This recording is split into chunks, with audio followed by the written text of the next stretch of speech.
রয়টার্সের সঙ্গে একটি লিখিত সাক্ষাৎকারে তিনি জানিয়েছেন যে তিনি ২০২৬ সনের ডিসেম্বরের মাসের মধ্যে উইদিন ডিসেম্বর তিনি দেশে ফিরবেন। আর তার এই বক্তব্যের পর সারা বাংলাদেশ নড়ে চড়ে বসেছে। পক্ষ এবং বিপক্ষে নিদারুণ আলোচনা হচ্ছে। তার যারা সমর্থক তারা মনের আনন্দে বলার চেষ্টা করছে যে এটা না হলে কি বঙ্গবন্ধু কন্যা হওয়া যায় নাকি।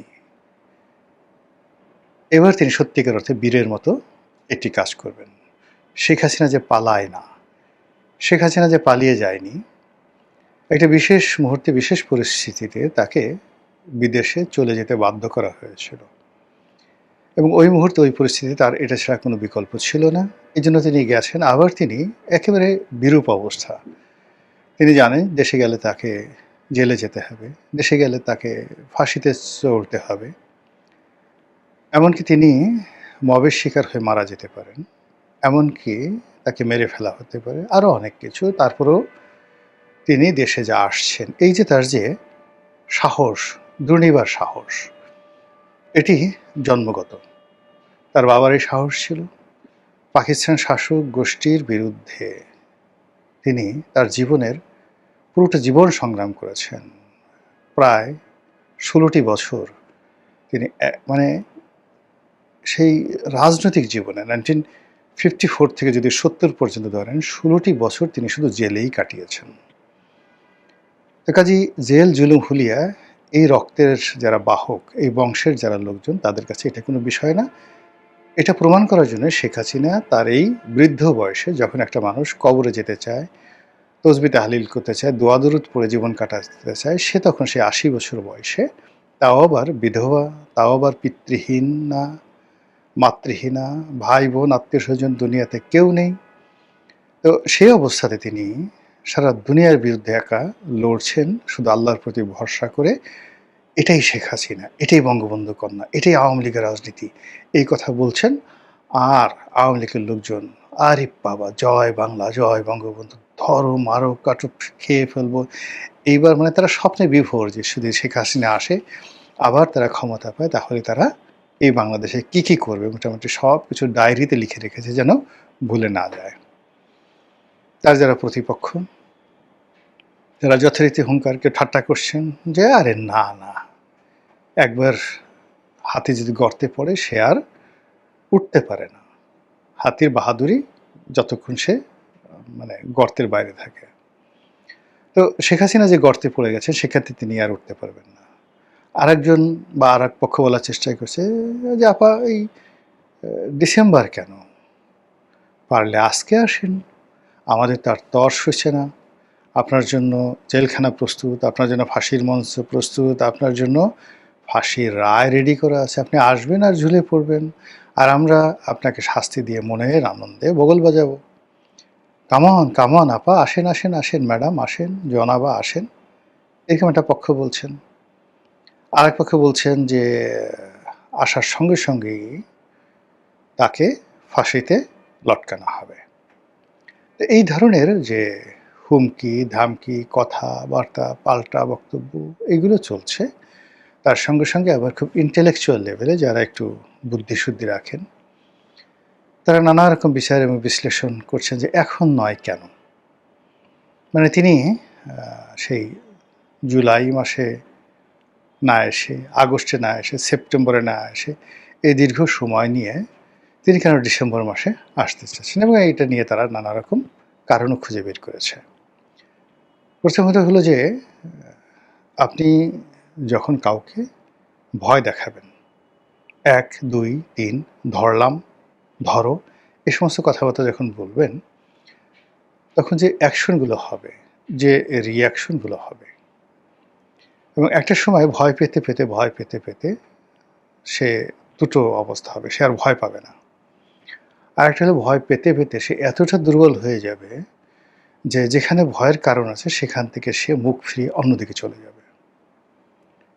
তো শেখ হাসিনা তিনি ভালো করে বুঝে গেছেন যে তার প্রতিপক্ষরা তাকে ভয় পায়, যমের মতো ভয় পায়, বাঘের মতো ভয় পায়। তিনি বুঝে গেছেন যে আদর করে সোহাগ করে শাসন করা, এটার চাইতে ভয় দেখিয়ে শাসন করাটা সহজ, বেশি কষ্ট যায় না। যখন দেখা যাচ্ছে যে খুব সামাজিক অবস্থা নরম সরম, সেখানে সারা বাংলাদেশে শত শত হাজার হাজার মারামারি, খুনাখুনি, কাটাকাটি হতে থাকে। আর দেখা গেল যে কোনো একটা ভয়ের রাজত্বে একটা দুটো সেই গুম করা হলো, খুন করা হলো, সারা মানুষের মনে সেই শাসক দলের যারা লোকজন আছে তাদের সম্পর্কে ভীতি ছড়িয়ে পড়লো। তখন মানুষ নিজ নিজ কর্মে এত ব্যস্ত হয়ে যায় যে পারস্পরিক যে দ্বন্দ্ব সংঘাত সেটা করে যে হানাহানি, সেটার পরিমাণ কমে যায়। এবং আশ্চর্যের ব্যাপার হলো, যেমন ধরুন আপনি হিটলারের যে নাৎসি শাসন, মুসোলিনির সেই ফ্যাসিজম, ওখানে যত ক্ষয়ক্ষতি হয়েছে, খুনাখুনি হয়েছে, সেটা রাষ্ট্রীয় বাহিনীর হাতে। কিন্তু যেটিকে বলা হয় পাবলিক অ্যাঙ্গার, জনগণের মধ্যে বিশৃঙ্খলা, সেটা ওখানে নাই বললেই ছিল, মানে ছিল নাই বলতে গেলে। তো সেই দিক থেকে শেখ হাসিনা বুঝে গেছে যে কি করে এই বাঙালিকে ভয় দেখাতে হয় এবং ভয় দেখিয়ে কি করে জয় করা যায়। আর এর বাইরে হালাকু খান, চেঙ্গিস খান, এটা আমি আলাদা একটা ভিডিও করব আরও পরে। তারপরে তৈমুর লং, গিয়াসউদ্দিন বলবন, এরকম অনেক শাসক ছিলেন, মোহাম্মদ বিন তুগলক, আলাউদ্দিন খিলজি, মানে যাদের সামনে আমির উমরা তারা পর্যন্ত দাঁড়িয়ে প্রস্রাব করে দিতে ভয়।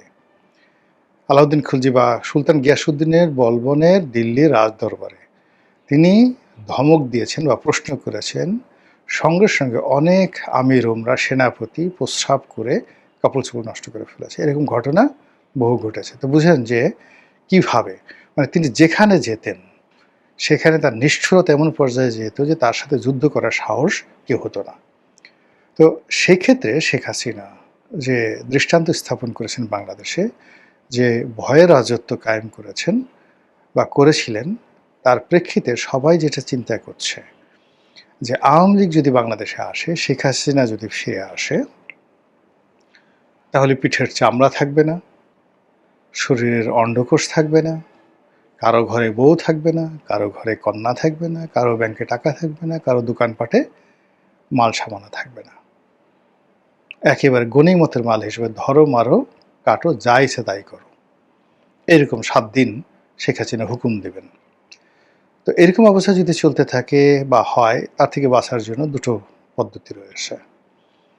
একটি পদ্ধতি হলো যে সম্মিলিতভাবে শক্তি অর্জন করে ঐক্যবদ্ধ হয়ে শেখ হাসিনার আগমন, তার সন্ত্রাস, তার বাহিনীর সন্ত্রাসকে রুখে দেওয়া, যেটি চরিত্রগতভাবে বাঙালি নেই। বাঙালি সবসময় শক্তের ভক্ত, নরমের জম।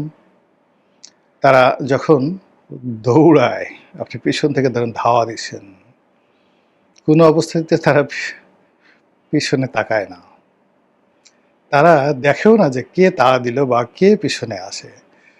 আপনি বলছেন যে ধর, অমনি নিউ মার্কেটের সেই বা নীলক্ষেতের মোড় থেকে বা সিটি কলেজের মোড় থেকে বা শাপলা চত্বর থেকে তারা দৌড় শুরু করবে।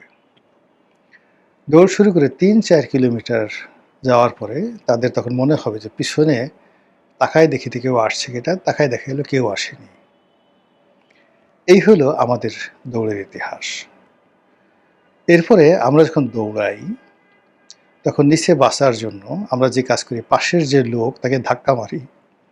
ধাক্কা মারি এই কারণে যেন সে পড়ে যায়, পড়ে যাওয়ার পর তাকে যারা তাড়াচ্ছে তারা যেন ওই যে পড়ে গেল তাকে ধরে ফেলে এবং আমাকে যেন বাঁচায়। এই জন্য আমি পাশের লোকের ধাক্কা দিই, পাশের লোকের ল্যাং মারি, সামনে যে লোকটা আছে তার কলারটা ধরে টেনে তাকে পিছনে দিয়ে আমি দৌড়ে চলে যাই। আমাদের দেশে যে সকল মিছিল হয়, রাজনৈতিক মিছিল হয়, সেই মিছিলে যে পুলিশের লাঠিচার্জ হয়, সেই লাঠিচার্জের সময় দেখবেন রাজনীতি, সেটা আওয়ামী লীগ, বিএনপি, জামাত যাদের হোক না কেন, মানে এইভাবে চেইন করে একজনের হাত ধরে রুখে দেওয়ায় না আর একসাথে পালায় না, তারা সবাই বিচ্ছিন্নভাবে পালায়, একে অপরের সাথে পাল্লা দিয়ে পালায়। এবং পালানোর সময় ওই আমি যেইভাবে বললাম, তাদের সহযোদ্ধাকে কাউকে ল্যাং মারে, কাউকে পিছনে ফেলে দেয়, কাউকে সামনে নিয়ে এগোয়। এরকম একটা পরিবেশ পরিস্থিতি তারা তৈরি করে। তো সেই ক্ষেত্রে শেখ হাসিনার বিরুদ্ধে সম্মিলিতভাবে একত্র হবে, রুখে দাঁড়াবে, এটা আমাদের ডিকশনারিতে নেই। যদি এটা নতুন করে হয় সেটা আমাদের একটা নতুন অর্জন হবে। এই গেল এক। ২ নম্বর হলো যে আমরা খুবই কলহপ্রবণ একটা জাতি। ইবনে বতুতা থেকে শুরু করে ফাহিয়ান থেকে শুরু করে অন্য যে সকল বিদেশি পর্যটকরা রয়েছেন, বিশেষ করে মিনহাসুস সিরাজ, তিনি এই ভারতবর্ষের লোকজন সম্পর্কে, বাঙালিদের সম্পর্কে যে সকল কথাবার্তা বলেছেন, তার প্রথম পরিচয় হলো আমরা খুবই অস্থির চিত্ত এবং কলহপ্রবণ, সন্দেহপ্রবণ এবং সুখের সময় আমরা নষ্ট করি কলহ বিবাদ করে। এবং আমাদের দেশে দেখবেন যে বিয়ে বাড়িতে যে সকল ঝগড়াঝাটি হয়, বিয়ে বাড়িতে সুখের সময়, সেখানে খুব ছোটোখাটো বিষয় নিয়ে পান নিয়ে ঝগড়া হয়, গেট কাটার সময় ঝগড়া হয়, খাবার টেবিলে আমার মাংসের পরিমাণ কম হলে কেন, বা ওকে রান দিলি কেন, আমাকে থান দিলি কেন, এগুলো নিয়ে ঝগড়াঝাটি হয়ে বিয়ে ভেঙে যায়। এই হলো আমাদের দেশের পরিবেশ, যেখানে আমরা প্রকৃতিগতভাবে যে কোনো সুখের পরিবেশকে, শান্তির পরিবেশকে নিজেরা ঘেটে ঘুটে সেখানে সেগুলোকে কর্দমাক্ত করে ফেলি। তো সেই দিক থেকে যেটা হলো যে এখন বিএনপি জামাতের সত্যিকার অর্থে সুখের সময়। কোনো there is no reason BNP এবং জামাত পরস্পরের বিরুদ্ধে, বা এনসিপি, এই তিনটি রাজনৈতিক দল একে অপরকে দায়ী করবে, গালাগালি করবে, দেয়ার ইজ নো রিজন। সবাই তারা যে পেয়েছে, যা কিছু পেয়েছে, এটা beyond there expectation and limitation. তাদের যেটা সীমাবদ্ধতা ছিল, এটা অতিক্রম করে তারা বিজয়ী হয়েছে। তারা যেটা পেয়েছে সেটা তাদের স্বপ্নেরও অতীত। সবাই, বিএনপি এত মেজরিটি পাবে, এনসিপি এতগুলো মানে এমপি হবে, বা তাদের দল পার্লামেন্টে যাবে, নাহিদ চিফ হুইপ হবে, জামাতের আমির বিরোধী দলীয় নেতা হবে, ৭৭টা তারা সিট পাবে। মানে it is absurd and impossible. এটা ইতিহাসে একবারই ঘটেছে, অতীতে কখনো ঘটেনি, এবং আগামীতেও ঘটবে বলে আমার কাছে মনে হচ্ছে না। কিন্তু এই যে একটা সুখের সময়, এটাকে যে তারা উপভোগ করবে, আনন্দ করবে, তা না করে তারা কলহ এবং বিবাদ করছে বাঙালির অতীত ইতিহাসের কারণে। তারা একে অপরের বিরুদ্ধে ঘুরো করছে, তারা একে অপরকে খোঁটা দিচ্ছে, এবং এটি লড়াই এবং সংগ্রামের পথ এমনভাবে উন্মুক্ত করছে, যা দিয়ে আলটিমেটলি শেষ পর্যন্ত শেখ হাসিনার মানে আসার যে পথ, এটি উন্মুক্ত হয়ে যাবে। তো সেই ক্ষেত্রে শেখ হাসিনা এই যে জানে যে কলহবিবাদ জাতি, ফলে সে এই জুলাই মাস থেকে একদম নভেম্বর মাস পর্যন্ত বিভিন্ন রকম নাটক করে, সিনেমা করে, থিয়েটার করে, আতশবাজি করে, নেচে গেয়ে, হাসিতে কান্নাতে বিভিন্নভাবে সে এই রাজনীতির যে বন্ধন বর্তমানে বাংলাদেশে আছে, এটাকে ছিন্ন করে দেবে। একবার ভয় দেখাবে, একবার প্রেম দেবে, একবার ফুল দেবে, একবার আলোচনা করবে, একবার এটা করবে, এটা করবে। মানে এগুলো করে জাস্ট একটা, আমরা যে রাবার আছে, রাবারের যে এলাস্টিসিটি যেটাকে বলা হয়, এটা যদি আপনি বারবার টানেন না, তখন আর ওটার এলাস্টিসিটি থাকে না। রাজনীতিরও এরকম একটা এলাস্টিসিটি থাকে। সেই এলাস্টিসিটিটা এখন শেখ হাসিনা এবং ভারত সম্মিলিতভাবে ভেঙে দিতে চাচ্ছে। ভেঙে দিয়ে যে সামনে যে সময়গুলো পাবে, এই সময়ের মধ্যে প্রত্যেকটি রাজনৈতিক দল তার শক্তি খুইয়ে ফেলবে। প্রতিটি রাজনৈতিক দল ভীত সন্ত্রস্ত হয়ে পড়বে, এবং যারা রাষ্ট্র ক্ষমতা আছে তাদের ব্যর্থতার পরিমাণ বাড়তে থাকবে, এবং ধীরে ধীরে তারা আশাহত হতে থাকবে। এই গেল এক। ২ নম্বর হলো যে ডিসেম্বর মাসটি আওয়ামী লীগের জন্য বরকতময়। ডিসেম্বর মাসটি আওয়ামী লীগের জন্য বিজয়ের মাস, জাতির জন্য বিজয়ের মাস, এবং এটি আওয়ামী লীগের যারা প্রতিপক্ষ তাদের জন্য খুবই সেন্সিটিভ, অবমাননাকর, অনেকটা আবর্জনা খাওয়ার মতো। ডাস্টবিন থেকে তুলে তুলে আপনি যখন খাবেন নিজে, ওইরকম যে একটা বিশ্রী, তেমনি ডিসেম্বর মাসটা আমাদের বাংলাদেশের অনেক ক্ষমতাধর লোকজন, তাদের কাছে ওইরকম, যারা ওই মাসে তারা নিজেদের আবর্জনা নিজেরা খেতে বাধ্য হন। ঠিক সেই ডিসেম্বরে, এবং বিশেষ করে ১৬ই ডিসেম্বর বিজয়ের দিনে যদি শেখ হাসিনা আসেন, বা আসার ভয় দেখান, বা পরিস্থিতির সৃষ্টি করেন, তাহলে তার যে প্রতিপক্ষ, সেই প্রতিপক্ষরা তারা মুখ তুলে কথা বলতে অন্য সময় হলে যেভাবে তারা গাল ফুলিয়ে কথা বলতে পারে, ডিসেম্বর মাসে তাদের কণ্ঠ আস্তে চুপ হয়ে যায়। এরপরে আরও কিছু ঘটনা ঘটে। মানুষের মধ্যে একটা বিজয়ের আনন্দ থাকে। প্রত্যেকটা মানুষের মধ্যে একটা উদ্দীপনা থাকে। বিজয়ের আনন্দ থাকে, উদ্দীপনা থাকে। তো সেই অর্থে আওয়ামী লীগের লোকজন অন্য যে সময় যে অবস্থায় থাকুক না কেন, ডিসেম্বর মাসে তাদের উদ্দীপনাটা বাড়বে। নভেম্বর থেকে একেবারে ফেব্রুয়ারি পর্যন্ত এই উদ্দীপনাটা তাদের মধ্যে কাজ করবে। ঠিক সেই সময়টাতে আসুন বা না আসুন, তিনি এই যে আসার যে ঘোষণাটা দিয়েছেন, এটা তার দলের নেতাকর্মীকে চিয়ার আপ করবে। আর কোনো কারণে যদি পরিবেশ পরিস্থিতি, আন্তর্জাতিক negotiation, what ever may be, যাই হোক না কেন, তিনি যদি ঝুঁকিটা নিয়েই বসেন,